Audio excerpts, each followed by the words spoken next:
Assalamualaikum warahmatullahi wabarakatuh. Perkenalkan, nama saya Amalia Turiski Nasaru. Saya dari kelas B S113 program Universitas Negeri Gorontalo dengan NIM 413-423-0116.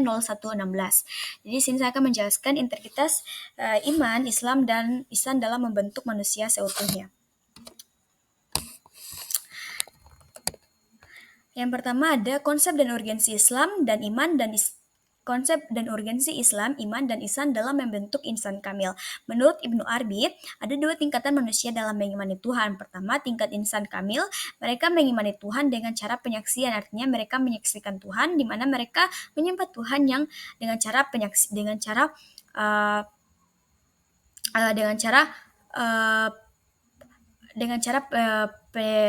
menyembah Tuhan dengan yang disaksikannya. Kedua, ada manusia beragama pada umumnya, yang mana mereka mengimani Tuhan dengan cara pendefinisian. Artinya, mereka tidak menyaksikan Tuhan, tetapi mereka mendefinisikan Tuhan. Mereka mendefinisikan Tuhan berdasarkan sifat-sifat dan Asmaul Husna. Masalah penyaksian Tuhan ini berkaitan erat dengan rukun Islam pertama, yaitu mengucapkan dua kalimat syahadat.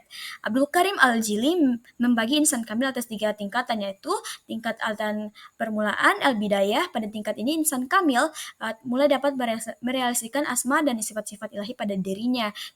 Kemudian ada tingkat menengah atau wasu. Pada tingkat ini insan kamil sebagai obat kehalusan sifat kemanusiaan yang terkait dengan realitas kasih Tuhan atau al-haqiqah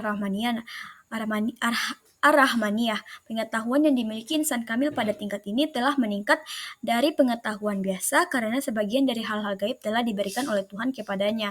Dan tingkat terakhir yaitu al-hitam. Pada tingkat ini, insan kamil telah dapat merealisasikan cita Tuhan secara utuh.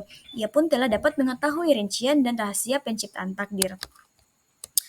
Berikut ada alasan dari iman, Islam, dan ihsan menjadi persyaratan dalam membentuk insan kamil. Seseorang dapat disebut beriman jika orang itu percaya akan adanya Allah, percaya akan adanya malaikat-malaikat, percaya akan adanya kitab-kitab, percaya akan rasul-rasul, percaya akan akhir-akhir, percaya akan adanya takdir baik dan takdir buruk. Term insan dan insan kamil mungkin merupakan dua term yang relatif atau kurang asing oleh kaum muslimin, karena term ini umumnya dikenali di kalangan muslim sufi saja. Setiap mukmin pasti muslim, karena orang yang telah beriman secara benar pasti akan merealisasikan iman dengan melaksanakan amal-amal Islam secara benar pula, sebagaimana Allah Subhanahu wa taala telah berfirman, orang-orang Arab Badul itu mengatakan, kami telah beriman. Katakanlah, kalian belumlah beriman, tetapi hendaklah kalian mengatakan kami telah beriman, dalam Quran surat Al-Hujurat ayat 14. Berikut ada menggali sumber teologis, historis, dan filosofis tentang Islam, tentang iman, Islam, dan ihsan sebagai pilar agama Islam dalam membentuk insan kamil. Masalah keimanan adalah masalah fundamental dalam Islam. Jangan sampai manusia merasa sudah beriman padahal imannya keliru karena tidak sejalan dengan kehendak Allah.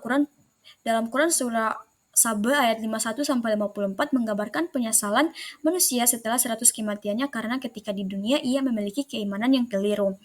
Berikut kembali ke apakah pertanyaan fundamental tadi, dengan instrumen apakah orang-orang beriman dapat mencapai marfiat bijatillah dengan cara penyaksian, atau lebih khusus lagi apakah dengan cara penyaksian? Ternyata dalam Al-Quran zat Allah itu maha gaib, al-gaib, namun ada makhluk yang dipercaya untuk mengenali diri ilahi yang al-gaib itu, yakni Rasulnya.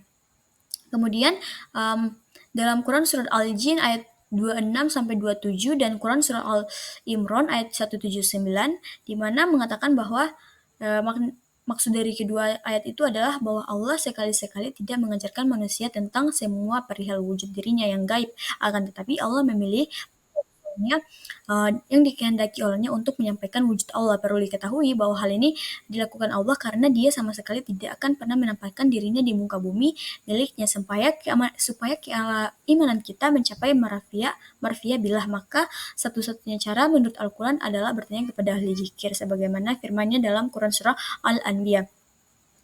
Kemudian ada beberapa rukun-rukun iman. Yang pertama itu rukun iman yang pertama seperti yang sudah dijelaskan tadi.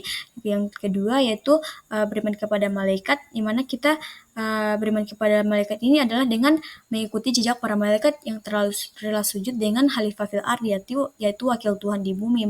Maksudnya kita perlu meneladani para malaikat yang selalu taat kepada Rasulullah, tidak pernah menuruti kehendak nafsunya.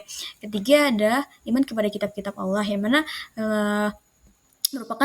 mengimani kitab-kitab Allah merupakan salah satu fondasi keberimanan seorang mukmin. Dan kemudian rukun iman keempat, di mana dalam Al-Quran yaitu beriman kepada Rasul. Dalam Al-Quran, perintah menaati Rasul selalu bergandengan dengan perintah menaati Allah. Hal ini mengindikasikan bahwa Rasul itu sebagai utusan Tuhan. Dan rukun iman kelima yaitu beriman kepada hari akhir. Hari akhir adalah tempat pulang kembalinya hamba ke asalnya.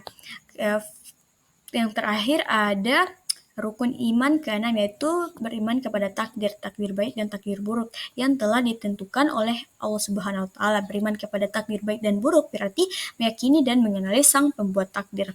Jika sudah memahami makna iman dan beriman dengan benar, juga memahami makna Islam dengan menjalankan rukun Islam dengan benar, maka kita akan lebih mudah memahami makna ihsan. Kita dapat mencapai derajat insan dengan lebih meningkatkan kualitas iman dan Islam. Sekian dari saya. Wassalamualaikum warahmatullahi wabarakatuh.